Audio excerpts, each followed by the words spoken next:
नमस्कार, मी कोमल शिंदे प्लेज फाउंडेशनकडून आले आहे। तर मी तुम्हाला याबद्दल सांगणार आहे की प्लेज फाउंडेशन एक्झॅक्टली आहे काय। तर प्लेज फाउंडेशन ही एक अशी एनजीओ आहे जी जास्तीत जास्त गरजू लोकांना मदत करते, त्यांना आरोग्यदायी सेवा पुरवते, जसं की तर त्यांना शिक्षण सुविधा उपलब्ध करून देणे, गरजू विद्यार्थ्यांना, परत जे कुपोषित लहान बाळं आहेत त्यांना ज्या काही आरोग्यदायी सेवा आहेत त्या उपलब्ध करून देणे, जे काही मोठे ऑपरेशन आहेत तर त्यासाठी डोनर्सकडून मदत घेऊन तो सगळा खर्च तुमच्या पर्यंत ती पोहोचवली जाते।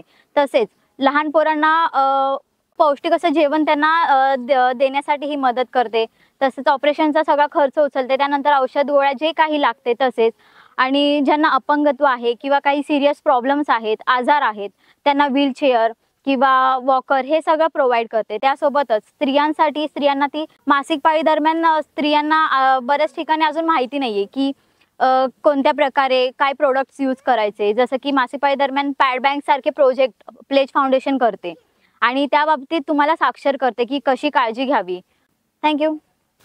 ये अपना लाइट है, बराबर, ये स्विच दबाएगा, लाइट जलेगा। ये टेबल टॉप है, आपका बच्चा कैसे पढ़ना है, क्या करना है। अभी समझो बिजली नहीं है, ये अपना पैनल है, धूप में इसको रखेगा, इसका साथ में इसका सिस्टम है, इजी है, संभाल के रखने का, नीचे वगैरह गिरा के इसको खराब नहीं करने का, क्योंकि हम लोग भी इतना दूर से लेके आके आप लोगों को देते तो वो हिसाब से, क्योंकि एक तो आपको इधर बिजली नहीं है, अगर बिजली है तो भी बारिश में एक बार बिजली पावर कट हो गया तो 2-3 दिन बाद में आपको बिजली आता है। तो इसके लिए ये आपको अच्छा है, संभाल के रखने का, जब यूज़ होएगा उसके बाद में निकाल के कवर में या किधर रख के अच्छे से रखने का।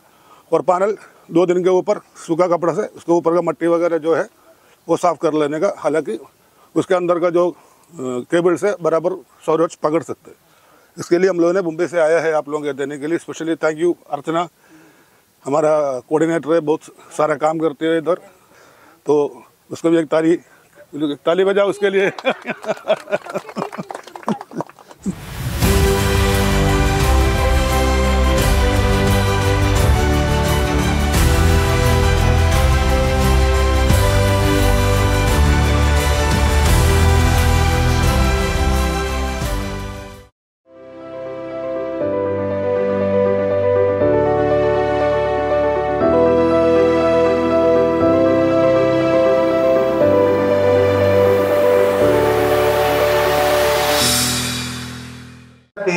या फाउंडेशनने आपले हे दिवे दिलेले आहेत आणि सौर ऊर्जेवर आपण ते चार्जिंग करून रात्रीच्या वेळेस आपण ते मुलांचा अभ्यास घेऊ शकतो। आणि अशा ह्या दुर्गम भागामध्ये आपल्याला याची सुविधा उपलब्ध केलेली आहे, त्याबद्दल मी या फाउंडेशनचा प्रथम आभार मानतो।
आज आपल्या जिल्हा परिषद प्राथमिक शाळा आंब्याचीवाडी या ठिकाणी प्लेज फाउंडेशन यांच्याद्वारे सौर लॅम्प वाटप होणार आहे।